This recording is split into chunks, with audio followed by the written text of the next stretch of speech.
अस्सलाम वालेकुम। तो आज का जो हमारा वीडियो है, ये जो है तो आपको कॉइन टोकन किस तरीके से सेलेक्ट करना है और आपकी जो इन्वेस्टमेंट है उसको प्रॉपरली किस तरीके से मैनेज करते हुए अब एक प्रॉफिटेबल बिजनेस इसके अंदर कर सकते हो ट्रेडिंग में क्रिप्टो की, इसके ऊपर है। ठीक है। और वीडियो की शुरुआत में मैं आपसे बात करना चाह रहा हूँ कि ये वीडियो मैं सिर्फ एक एजुकेशनल पर्पज़ से बना रहा हूँ। इसमें ये कोई भी फाइनेंशियल एडवाइस वगैरह नहीं है। आप अपनी रिसर्च करें, सब कुछ करें, क्योंकि एंड में प्रॉफिट एंड लॉस आपका ही है। ठीक है। बट एक गाइडेंस के तौर पे मैं आपको ये चीज़ें सारी बता रहा हूँ कि आप प्रॉपरली कोई भी इन्वेस्टमेंट करने से पहले आप क्या क्या चीज़ों को आपको ध्यान देना है। ठीक है। अब फॉर एग्जांपल अगर आप किसी कॉइन या टोकन के अंदर इन्वेस्टमेंट कर रहे हो तो आपको सबसे पहले क्या चेक करना है, आपको जाना है कॉइन मार्केट कैप पर। ठीक है।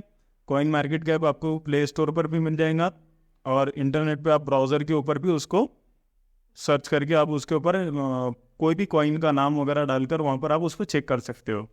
तो वहाँ पर आपको जो भी इन्फॉर्मेशन मिलेगी वो क्या क्या मिलेंगी कि उसका अभी करंट प्राइस क्या चल रहा है। ठीक है। सेकेंडरी थिंग की ये है कि उसके अंदर अभी कितने होल्डर्स हैं, वहाँ से आपको जो उसका चेन का एड्रेस मिलेगा वहाँ से आप उसके होल्डर चेक कर सकते हो। ठीक है। और दूसरी भी चीज़ ये है कि उसकी कम्युनिटी कितनी है। ठीक है। और मेन और इम्पॉर्टेंट चीज़ है कि वो कॉइन और टोकन किस चीज़ के ऊपर वर्क कर रहा है। जैसे कि अभी समझ लो कि कोई एक कॉइन है, हम एग्जांपल के लिए बाइनेंस के कॉइन की से बात करते हैं और एक इथेरियम की और एक सोलाना, तीन कॉइन की हम जो है तो एग्जांपल यहाँ पर लेंगे।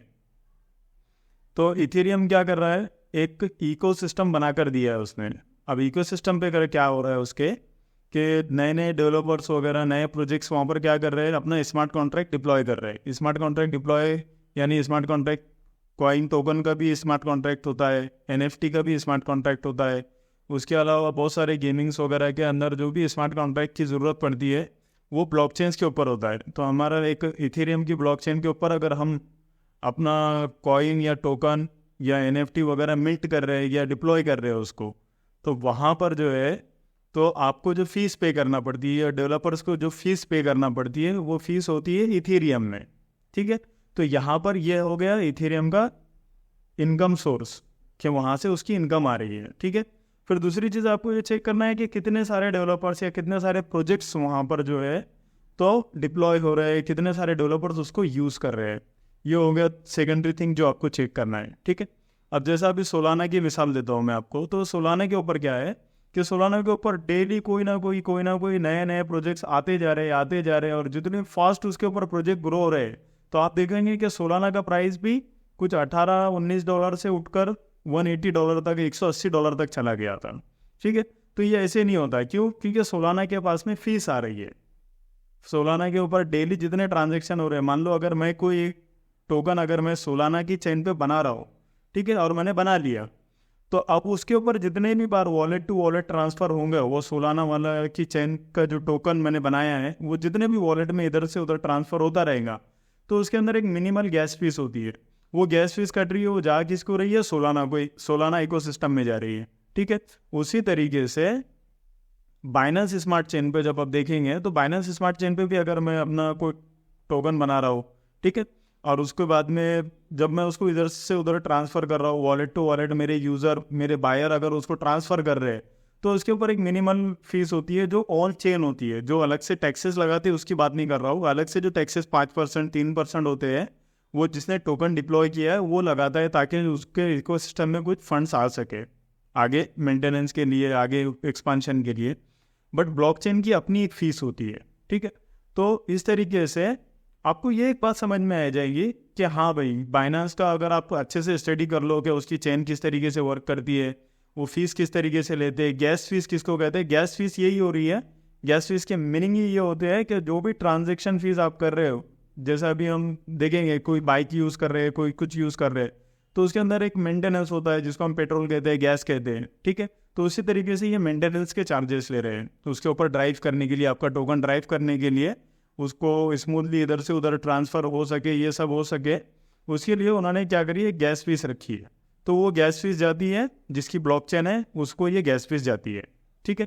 तो इस तरीके से आपको ये बातें समझ में आएंगी। अभी और एक एग्जांपल मैं आपको देता हूँ, सैंड बॉक्स। ठीक है। सैंडबॉक्स अगर आप देखेंगे SAND सैंड उसका टोकन है। तो सैंडबॉक्स क्या कर रहा है, वो डेवलपर्स को जिनको ज़्यादा प्रोग्रामिंग में अंदर नहीं भी जाना है तब भी उसका सिस्टम यूज़ करने के बाद आप एक 2D गेम जो है तो 3D गेम जो है तो उसके ऊपर बना सकते हो। अब उसके ऊपर जितने डेवलपर्स अपना गेम्स वगैरह बनाएंगे करेंगे, वो गेम्स का जितना इकोसिस्टम वहाँ पर रन करेगा वो सैंडबॉक्स की इनकम हो जाएंगी। ठीक है। अब जैसा XRP देखेंगे, XRP ने क्या किया, क्रॉस बॉर्डर पेमेंट सोल्यूशन निकाल रहा है और बहुत अच्छी स्केल के ऊपर वो चीज़ें जाने वाली है। उसी तरीके से पॉलीगॉन की बात ले लीजिए। तो ये बताने का मकसद ये है ये चीज़ों को कि आप क्या करो कि कोई भी कॉइन और टोकन अगर आपको लेना है ना, तो सबसे पहले वो कॉइन को गूगल सर्च करो, उसकी ऑफिशियल वेबसाइट चेक करो। ऑफिशियल वेबसाइट चेक करने के बाद में ऑफिशियल वेबसाइट पे देखो कि जो है तो फिर उसके बाद में आपको लिंक्डइन पे उसके ऊपर उसका फाउंडर CEO अवेलेबल है क्या इंटरनेट पे, क्या या एनोनिमस तो नहीं है, कोई बंदा के बैकग्राउंड में बंदा कौन है वही नहीं पता है।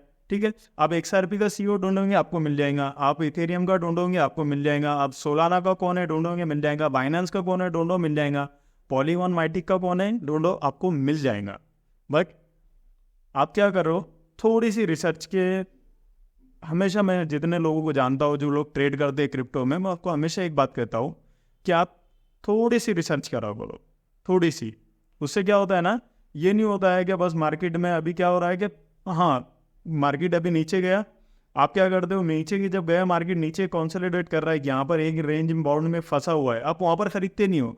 जब वो ऊपर की तरफ जा रहा है वहाँ पर आप बाइंग करते हो। तो अब क्या होता है कि वहाँ पर बाइंग करने के बाद तो एक ह्यूमन साइकोलॉजी क्या है कि आपने जैसे ही कोई चीज़, अभी मान लो मैं आपको ये वॉच अपनी दे रहा हूँ, ठीक है, मैंने आपको दे दी 2,000 रुपये में।